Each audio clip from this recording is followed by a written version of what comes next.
My name is Sabrina B. The colony I researched was New York. In this presentation you will also hear about my grandmother Rosemary Stout, but when she was a teenager her name was Rosemary Murphy. Here is a picture of me. The teenager I researched lived in 1664 to 1670. The New York colony was founded in 1664 by Peter Minute. However, it was originally the New Netherlands, but Soussavet, their leader, had mismanagement and that was their downfall, and they lost to England. King Charles II awarded the colony to his brother, James the Duke of York, later became King James II. The leaders were Peter Minute, Killen van Rensselaer, Peter Soussavet, and Thomas Dogan. My grandma was a teenager in the years 1948 to 1954 in Doherty, Iowa.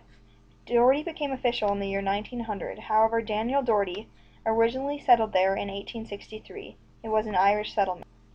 I will be a teenager through the years 2010 to 2017 in Clear Lake, Iowa. Clear Lake was first seen on July 14, 1851 by James Dickerson and Joseph Hewitt.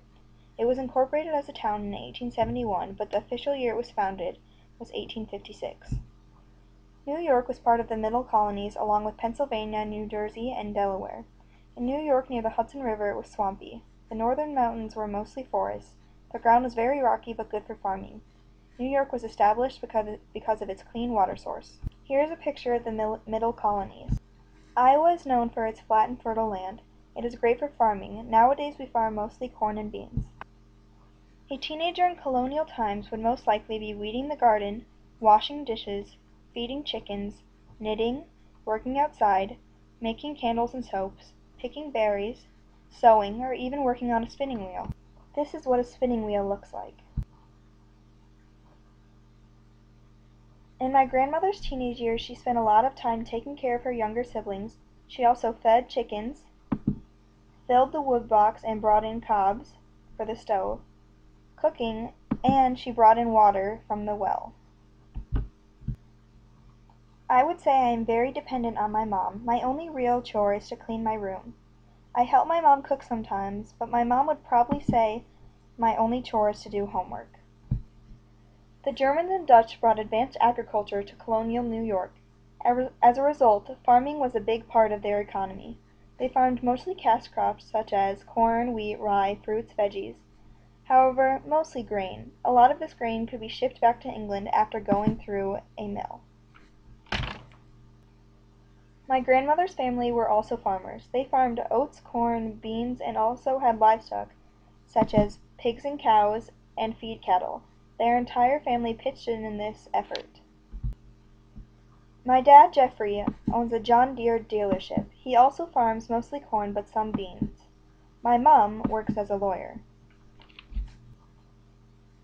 Constega wagons were used in colonial New York. However, they had engineering problems because of the terrain. The colonists also used waterways for transportation. When my grandmother was a teenager, her dad had a Willie. It was a common car then. We use mostly cars to get around, but we also use planes when we're going long distances. There are also boats and trains. Mealtimes were the social times in colonial New York.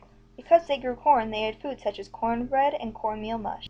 People then ate a pound of grain every day. They always had rye bread and cheese on the table and ate food such as barley porridge, stewed meat, and pot roast. My grandmother Rosemary ate foods such as potatoes, peas, fried chicken, canned fruits and veggies, eggs, applesauce, pork, canned meat, and other fruit sauces. Today, some of our common meals are pizza, mac and cheese, hamburgers and fries, spaghetti, and many forms of chicken. In colonial times, you would find bread pudding as a dessert, which is made from dried bread. There was also cookies, cornbread, molasses, ginger snaps, candied almonds, cinnamon bark, and sweetbreads. The Dutch were known for sweets, so that made a difference. My great-grandma Murphy made angel food cake on birthdays, and one of my grandma's favorites is strawberry pie. There was also homemade ice cream. Today we eat desserts such as cookies, donuts, candy, chocolate, and cake. On our birthday, we get to pick our favorites. I get angel food cake, and my brother gets homemade ice cream. Colonists had church at a meeting house. Church services usually lasted all day. Some religions were Quakers, Catholics, Jewish, and Lutheran. The Murphys were Catholics. They went to Mass every Sunday, and it was still in Latin. I am Catholic, which means I believe in transubstantiation, which is one of the things that distinguishes us from other Christians. Transubstantiation means we believe that the priest turned the bread and wine into the blood and body of Christ. In colonial New York, a man named Jacob Leisure came to power after the colonists rebelled against having a Catholic leader.